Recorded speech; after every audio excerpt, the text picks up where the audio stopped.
Qatar यानी वो देश जहां ऊंची ऊंची इमारतें दिखती हैं, ऊंची इमारतों के बीच शानदार सड़कें और सड़कों पर महंगी गाड़ियां हैं, जहां देखने में ऐसा लगता है कि दौलत की कोई खास वैल्यू है ही नहीं।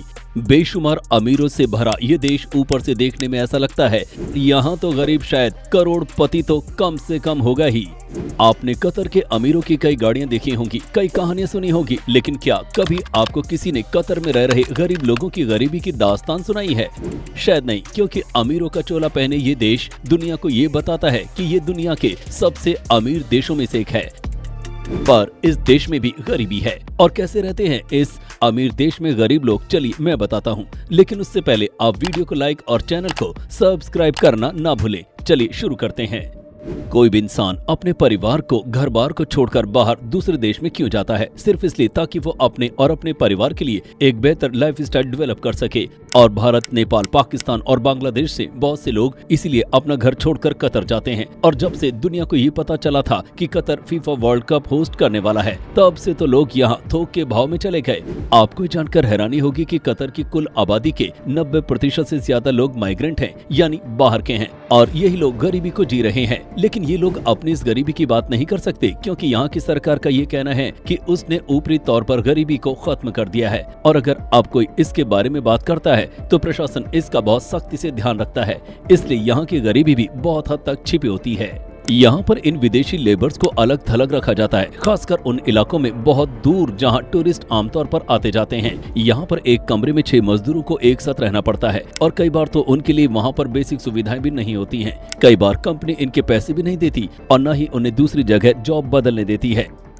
अब सवाल ये है कि ये सब क्यों हो रहा है? क्योंकि तेल और गैस की वजह से कतर का सकल घरेलू उत्पाद यानी जीडीपी 180 अरब डॉलर है। आसान भाषा में ये देश बहुत ज्यादा अमीर है, इनके पास बहुत सारा पैसा है। तो फिर मजदूरों के हालात ऐसे क्यों हैं?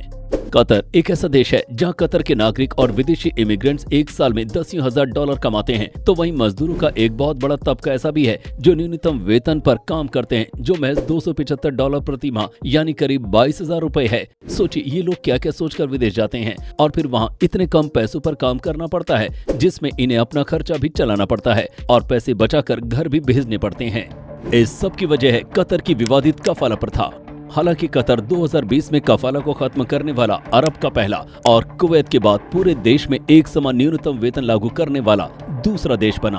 अब आप सोच रहे होंगे कि ये काफला क्या है? काफला में होता ये था कि अगर कोई वर्कर बिना इजाजत के अपनी नौकरी बदलता था तो उसे आपराधिक मुकदमे, गिरफ्तारी और प्रत्यर्पण का सामना करना पड़ता था। कंपनी मालिक कभी कभी उनके पासपोर्ट जब्त कर लेते थे, जिससे मजबूरी में उन्हें असीमित समय तक देश में रहना पड़ता और उनके लिए काम करना पड़ता था। इनमें से ज्यादातर इमिग्रेंट्स को अपॉइंटमेंट की फीस के तौर पर भर्ती करने वाली एजेंसियों को 500 से 3,500 डॉलर यानी करीब 40,000 से 2.5 लाख रुपए तक देने पड़ते थे। अब जो आदमी कमाने के लिए पहले ही इतना खर्चा करके विदेश आ रहा है, वो कितना अमीर होता है ये तो मुझे बताने की जरूरत नहीं।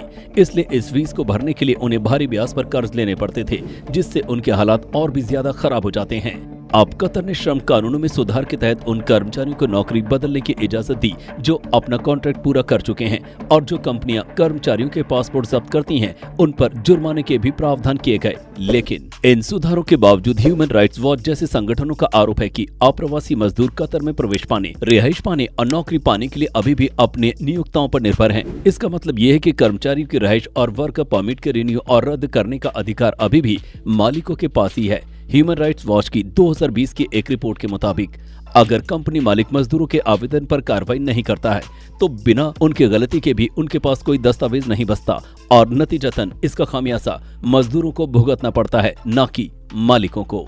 संगठन ने पिछले साल कहा था कि मजदूरों को अभी भी गैर कानूनी और सजा के तौर पर वेतन कटौती का सामना करना पड़ रहा है। साथ ही उन्हें देर तक कमर तोड़ मेहनत करने के बावजूद बिना सैलरी के बिना ही महीनों गुजारना पड़ता है। एमनेस्टी इंटरनेशनल के मुताबिक कंपनियां अभी भी कर्मचारियों पर नौकरी न बदलने के लिए दबाव डाल रही हैं। हालांकि कतर सरकार ये कह रही है कि देश में जो श्रम कानूनों में सुधार किए जा रहे हैं उसमें ज्यादातर विदेशी कामगारों के काम के हालात में सुधार हुआ है, और धीरे धीरे कानून का उल्लंघन करने वाली कंपनियों की संख्या कम होती जाएगी। मजदूरों की मौत पर भी सवाल। फुटबॉल वर्ल्ड कप के लिए कतर ने 7 स्टेडियम, एक नया एयरपोर्ट, मेट्रो, सड़कें और होटल बनाए, और फाइनल मैचों के लिए लुसाल स्टेडियम को पिछले 5 साल में बनाया गया। और वर्ल्ड कप की इन्हीं सब तैयारियों के दौरान मरने वाले मजदूरों की संख्या को लेकर काफी विवाद रहा है। कतर की सरकार के मुताबिक स्टेडियमों को बनाने के लिए 30,000 विदेशी मजदूरों को काम पर रखा गया था। इनमें से ज्यादातर बांग्लादेश, भारत, नेपाल और फिलीपींस से थे। ब्रिटिश अखबार गार्डियन के एक रिपोर्ट के मुताबिक कतर में मौजूद तमाम देशों के दूतावासों से मिले आंकड़े बताते हैं कि साल 2010 में जब से वर्ल्ड कप की मेजबानी कतर को सौंपी गई, तब से भारत, पाकिस्तान, नेपाल, बांग्लादेश और श्रीलंका के 6,500 मजदूरों की मौत हुई है। लेकिन वहीं बाकी चीजों की तरह कतर सरकार ने इसे भी खारिज करते हुए इस संख्या को भ्रामक और गलत बताया। कतर सरकार का कहना है कि मरने वाले कामगारों में सभी वर्ल्ड कप के प्रोजेक्टों से जुड़े नहीं थे और उनमें ज्यादातर की मौतें उम्र संबंधित बीमारियों या प्राकृतिक कारणों से हुई थी। और उसके रिकॉर्ड के मुताबिक 2014 से 2020 के बीच 37 कामगारों की मौत हुई जो स्टेडियम निर्माण में लगे हुए थे और उनमें भी 3 ही मौतें काम से संबंधित हैं। लेकिन इंटरनेशनल लेबर ऑर्गेनाइजेशन कहती है कि कतर सरकार द्वारा दी गई संख्या असल सच्चाई को बयान नहीं करती। कतर में दिल का दौरा या सांस न ले पाने से होने वाली मौतों को काम संबंधी दुर्घटना में नहीं जोड़ा जाता, जो कि हीट स्ट्रोक और बहुत ज्यादा तापमान में भारी सामान ढोने से भी हो सकते हैं। माने सरकार इनको अपने आंकड़ों में गई ही नहीं रही है। आईएलओ के अनुसार अकेले 2021 में 50 कामगारों की मौत हुई और 500 गंभीर रूप से घायल हुए, जबकि 37,600 कामगार मामूली या ठीक होने लायक घायल हुए। स्टेडियम कामगारों के इलाज को लेकर अंतर्राष्ट्रीय दबाव के चलते कतर ने अपने सुधार कार्यक्रमों के तहत एक लेबर कैंप का निर्माण किया है, जहां इनमें से अधिकांश कामगारों के रहने की व्यवस्था होगी। लेकिन $10 लाख से बनाया जा रहा ये लेबर कैंप दोहा से बाहर कतर की चमक दमक से दूर है, जहां पर जाने की इजाजत किसी को नहीं है, खासकर प्रेस को तो बिल्कुल भी नहीं। कुल मिलाकर बात यह है कि कतर में गरीब लोग कैंप और छोटे कमरों में रहते हैं और कई बार एक कमरे में 5 से 6 लोग रहते हैं ताकि वो पैसे बचा सके, और सरकार इन लोगों को कतर से दूर रखती है ताकि वो दुनिया को अपना अमीर वाला चेहरा दिखा सके।